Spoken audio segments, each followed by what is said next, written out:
Welcome back to the Drive Home Reviews podcast, where I review the movies that I have just seen as I am driving home from the theater. And, you know, sometimes I choose movies to review for really stupid reasons. You know, what makes me decide I'm going to select one film to look at over the others that come out within a specific calendar year?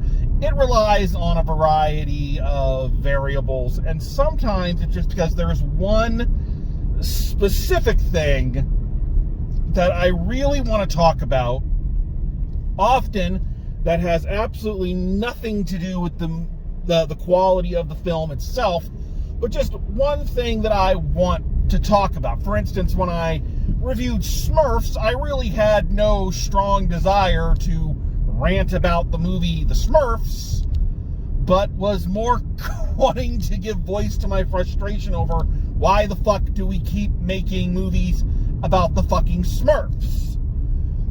And as it relates to this one, I subjected myself to a 2.5-hour movie on a subject I have little to no interest in, starring an actor that I have never been a fan of, all for one very specific reason, and that is I want to rant about the title. So before we get into this, because there is stuff to talk about, let me get this off my chest. Why the fuck is this called F1 the movie? Why the movie?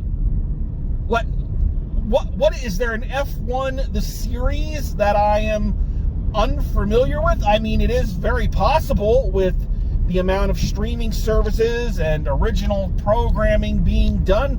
That is a possibility, but I looked and I didn't see anything.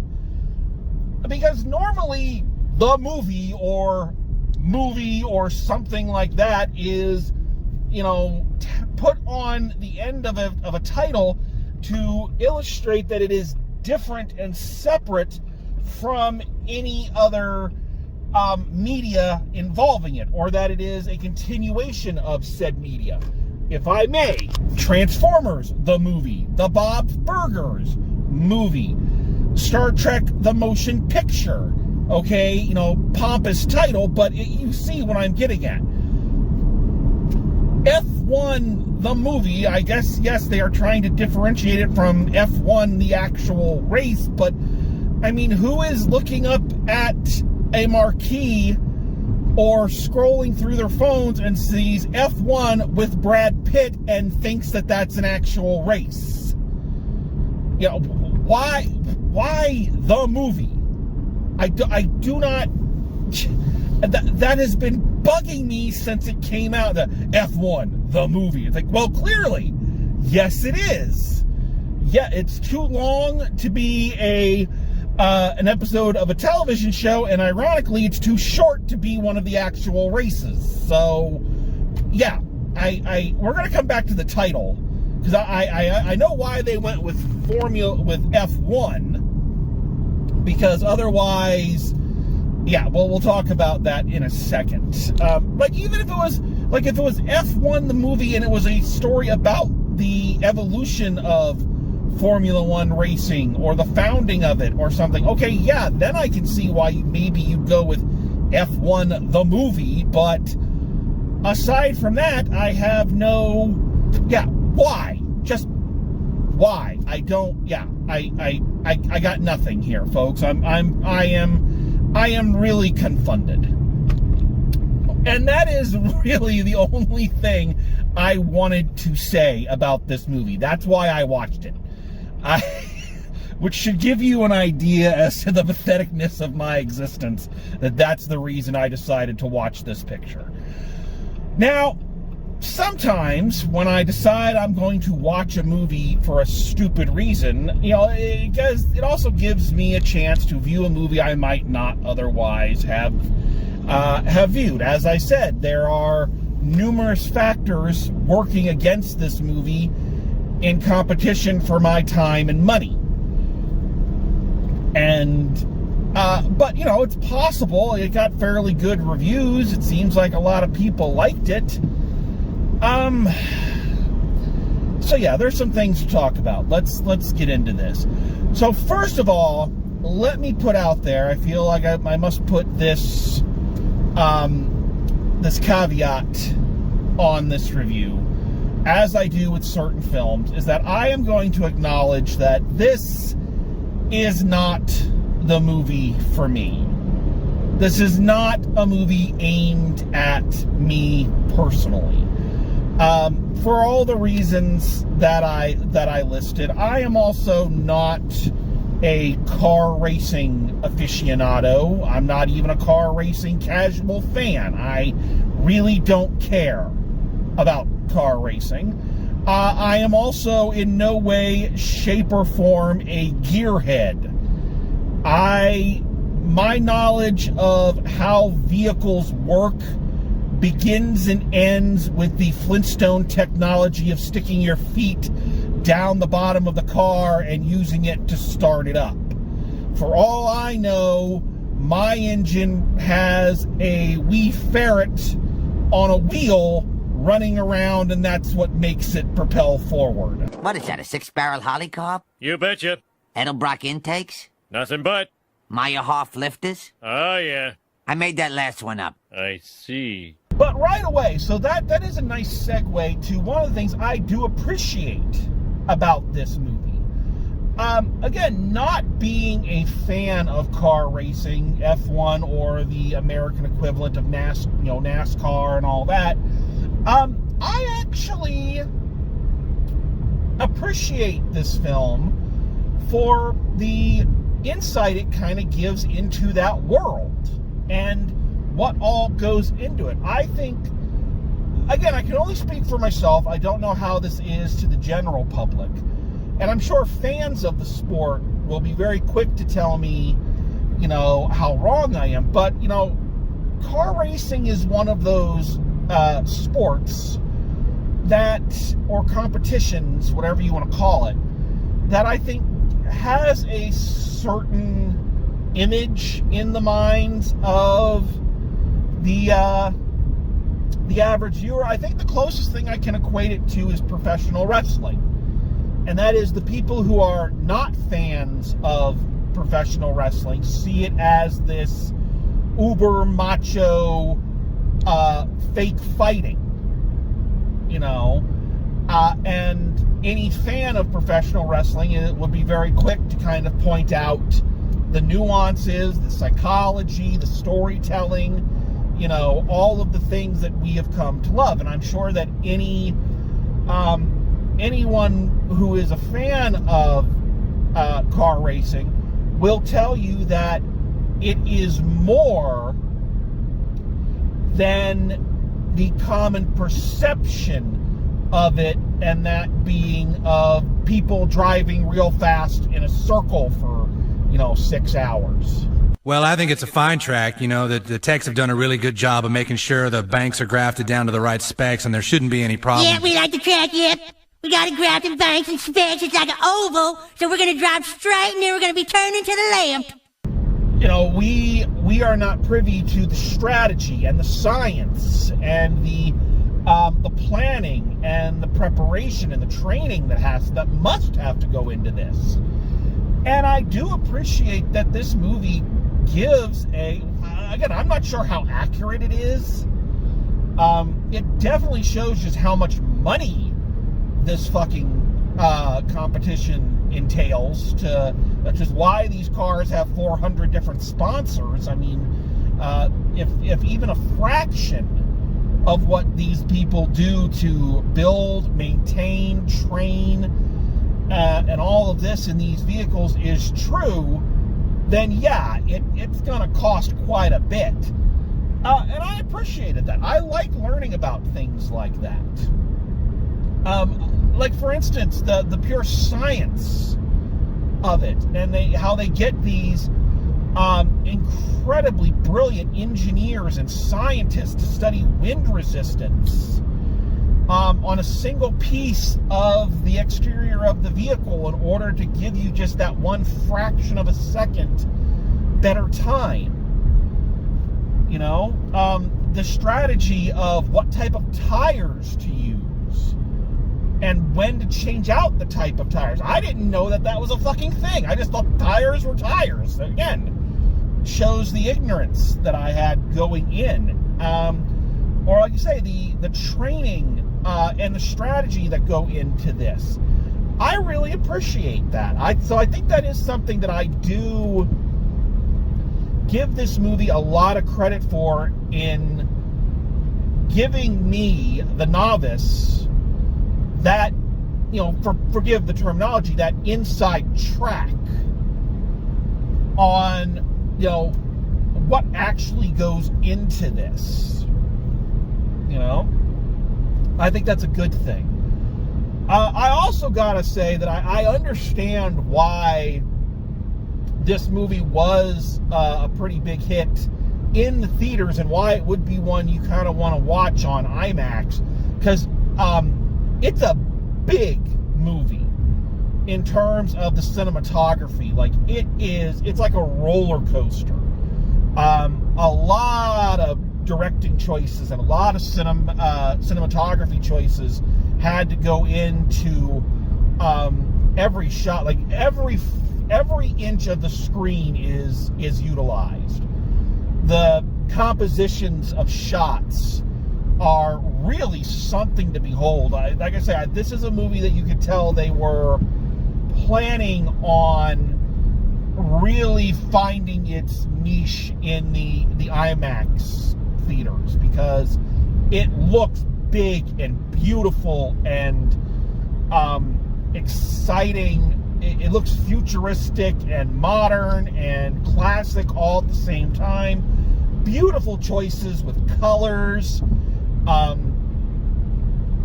There's just a lot of really cool design and directing choices going on in this that make it a really, really pretty film to look at. This is a movie that I would kind of classify almost as money porn.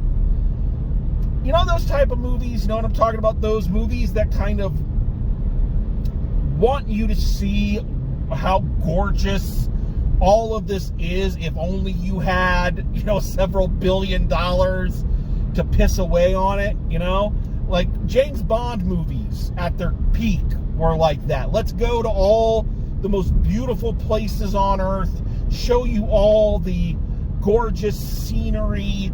Obviously you can't afford to do this, but, you can here. I thought that when I saw the last 50 Shades of Grey movie. Yes, I paid money to go and review the final 50 Shades of Grey movie. These are the depths I'm willing to stoop for you people and for the review. So yeah, I saw 50 Shades of whatever the last 50 Shades of Grey one was, and that was one of the things I remember from watching that movie, that this is a movie, this is money porn. Wouldn't it be great to have someone who could take you on these expensive vacations, and you can just blow off work whenever you want, and fuck in a private dining room. And again, there's nothing wrong with any of that. I mean, there is something incredibly wrong with the fucking movie, but not with the fantasy at its head. Pardon the terminology.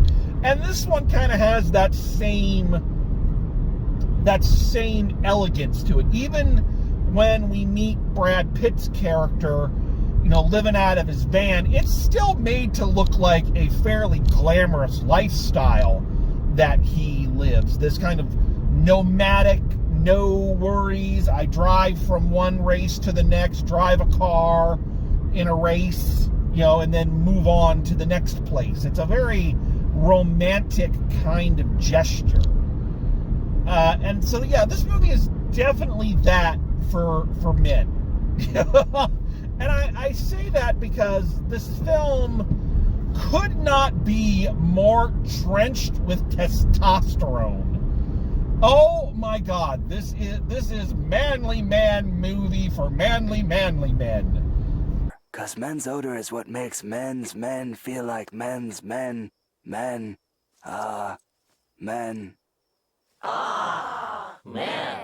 So I haven't mentioned the plot or anything like that, because I don't feel that I need to. Because if you have ever seen any kind of sports movie, or if you have ever seen a racing movie, with the exception of Logan Lucky, the fucking plot, I mentioned earlier that I can see why they named it F1 instead of Formula 1, because you don't want to draw attention to the fact that this movie could not be more formulaic if Dr. Frankenstein and the Invisible Man whipped it up in their fucking lab. After watching this movie, I was calling my parents and I was telling them about it, and they were talking about this other movie, Grand Prix, with James Garner, that came out back in the day. It was a big drive-in movie. We were talking about Days of Thunder, and my mom kind of started rattling off all of these driving race car movie cliches. And yeah, this movie has every single fucking, well, not every single fucking one of them. The only one it's missing is like the wife or girlfriend who doesn't understand. But other than that, it's got them all. You know, is there a car wreck? Well, this one has two of them, as a matter of fact. Does it have two people who hate each other, but then end up having to work together? That is the entire fucking plot.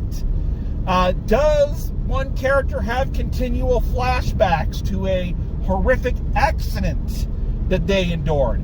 Check. Is there a wise mentor who brings our hero back into the fold? Check. Is our hero a cocky 90s fuck who you are completely in the dark as to what their charm or their fucking expertise actually is, and yet they seem to be able to whisper to the track and know all these things that these fucking trained professionals also no one can figure out? Check.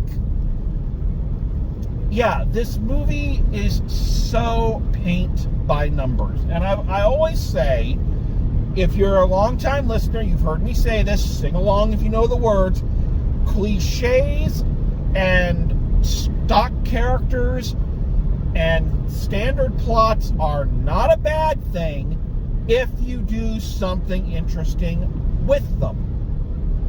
So the question is, does this movie do anything interesting with it? And the answer is a resounding not really. It is such a fucking slog, guys. It really is. I hate to harp on this, but I'm going to anyway. 2 hours and 30 fucking minutes of this fucking movie. 2 fucking hours of this. And I could forgive that, again, if they were doing something interesting with the time, but they are not. They are marking off every sports and racing movie cliche there is, stretching them out, redoing them. Like I say, one of the tropes of this is, of course, there's going to be a car wreck, a really horrific one, that our hero has to battle back from. Well, they do that fucking twice.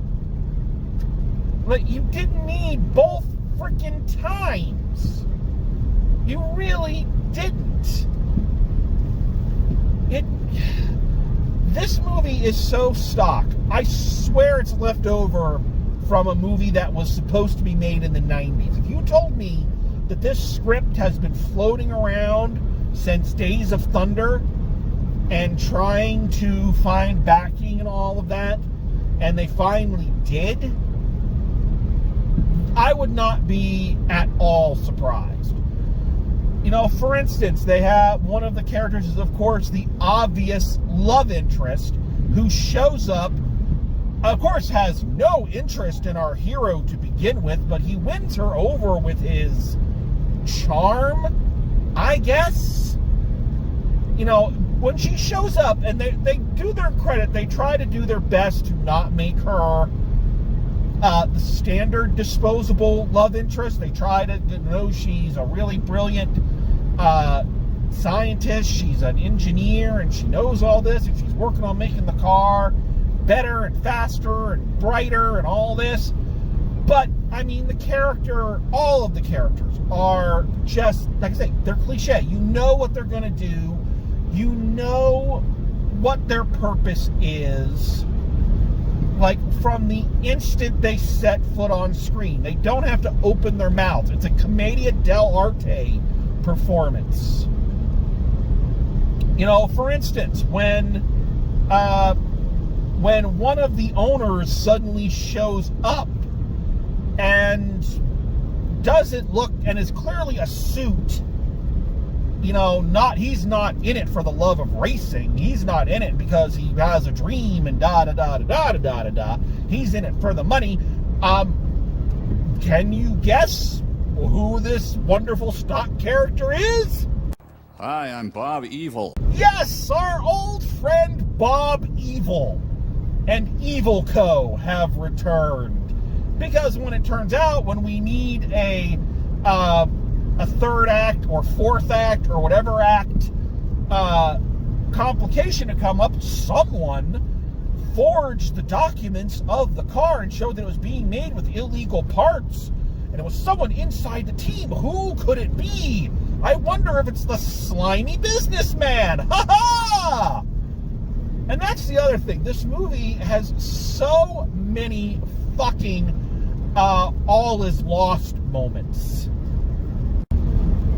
Like, one after, it has more all is lost moments than Return of the King had endings. And, like, you didn't need them all. Cut out half of this shit. Crunch this all together. Fill out the rest of the time with some of the gorgeous scenery. You know, some of the gorgeous cinematography. Now you got a movie. What you have here is this, again, this endless slog that does nothing. And, you know, okay, I'm going to rant about this too. And maybe I'm going to piss people off, but I don't think this is as controversial a take as it was once upon a time. I have never gotten the appeal of Brad Pitt. Never once. He is not a good actor. He is not. I'm sorry, folks. I'm sorry if you're a long-time pit stopper, pedophile. That was terrible. Oh my God. I really did not mean for that to sound like that. Holy shit. I'm so sorry. Please, Brad Pitt fans, don't call yourselves that. Anyway. Yeah, he's so goddamn wooden. He is the 90s answer to Chris Pine. Like, seriously, he was okay in Bullet Train. But that movie had a lot of other fun characters to kind of, for him to work off of. And I think both he and Tom Cruise peaked with Interview with a Vampire. But even in that movie, I just rewatched that one after this to kind of, you know, see if I was right. And yeah, even in that, he's very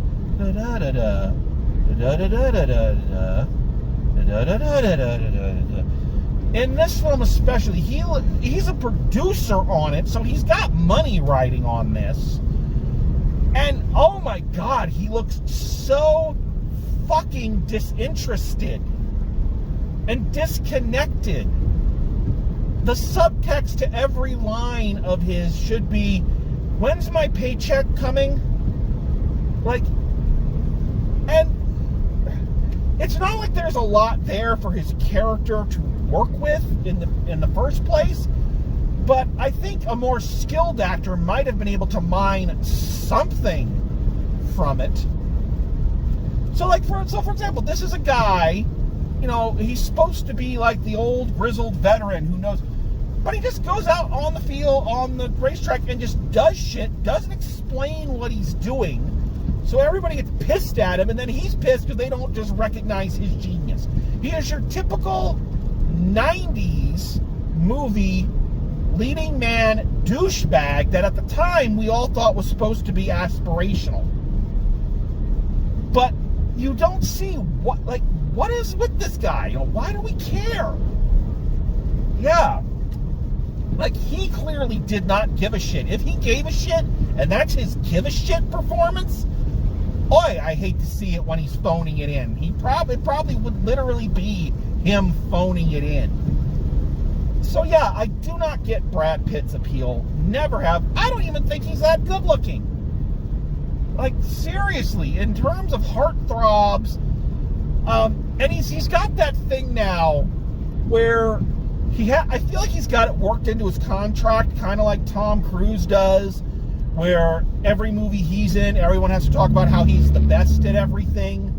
Or there for a while, I thought that Halle Berry had it written in that in every one of her fucking movies, somebody had to say how beautiful she was. I do feel like they still have it in his contract where some woman in the movie has to drool over him. You know, they do this scene where the young rookie driver, of course, is the young hotshot, comes in and, you know, he's bringing his mother into the office, and they have, like, the pictures of the two of them up. And Brad Pitt pictures this doofiest, duh, kind of look on his face. It's like, is it? Is it really that face? Like, if he was doing the Smolder. All right, listen, I didn't want to have to do this, but you leave me no choice. Here comes the smolder. Then maybe I'd say, okay, I get it, but he's got the doofiest fucking look on his face. Yeah, and like I say, this is, yeah. I didn't get this picture. I clearly did not get it. I appreciate it. I appreciate the insight it gave me into a world that I am not familiar with. I definitely appreciate the directing and the cinematography and the editing of it. Set design, costume design, all of that. But you're working up from a piss poor script, cut and pasted from a dozen other movies, stock characters that add nothing new or interesting to the characterization, which gives the actors nothing to work with. With the exception of Brad Pitt, I can't say there's a bad performance, but they're all mediocre performances at best, and that's not a commentary on the actors. It's a commentary on they had nothing to work with. You can't, even the greatest actors in the world can't mine gold from an empty mine. You know, it just can't be done. You got to give them something, and they didn't. They had they had all the classic characters that we've seen in a dozen other movies. And as I said, this is a man's movie. This is directed for manly men. Here's how manlish, testosterone-driven this movie is. To settle their differences, the Brad Pitt and the young rookie driver don't get into a fisticuff, knockdown, drag-out fight. They don't race each other. Nah, they're conned to a casino by the Brad Pitt love interest, who hosts a poker game, and they drink and play poker and talk about their feelings. Yeah, because we gotta do it in the most manly way possible.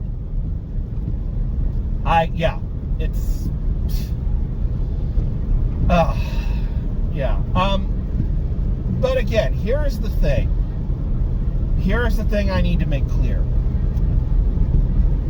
I acknowledge that this is not the movie for me. I'm not a fan of the main actor. I'm not a fan of the sport. I know nothing of the main instrument of the sport, so this movie would really have had to do something special to hook me. But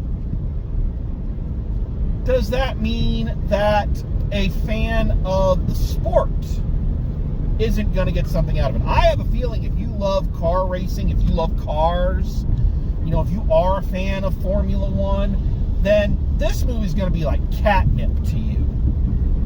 I truly believe that, because I could understand watching it that this is made for those fans.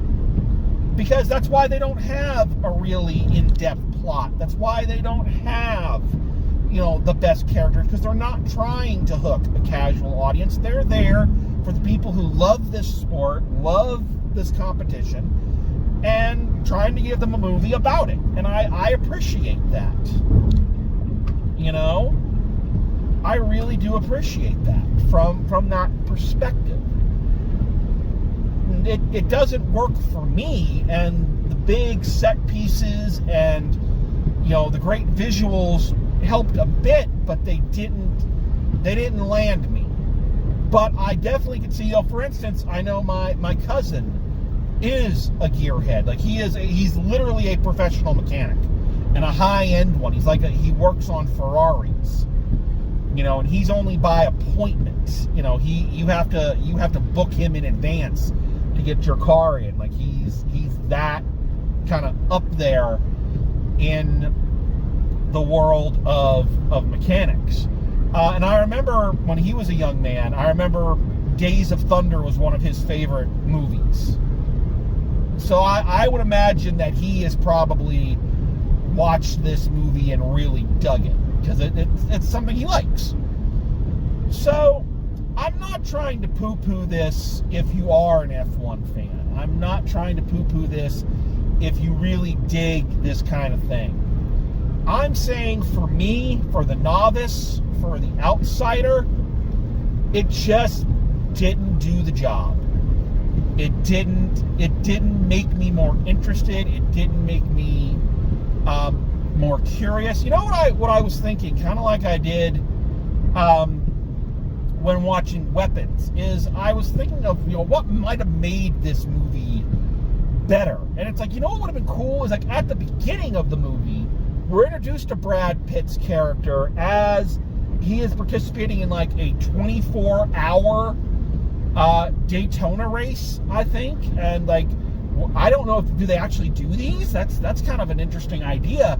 An all-day race, and you have to, the drivers have to continuously swap out. Like, maybe if you set the whole movie in that 24 hours, and maybe the characters were, tagging in and out of the race, maybe then this would have been kind of interesting as they work out all of this in one race, as opposed to this really drawn out thing. But review the movie you got, not the movie you think would have worked. And that's what I am doing. So on that, let's go ahead. Let's give the final grade for F1, the movie.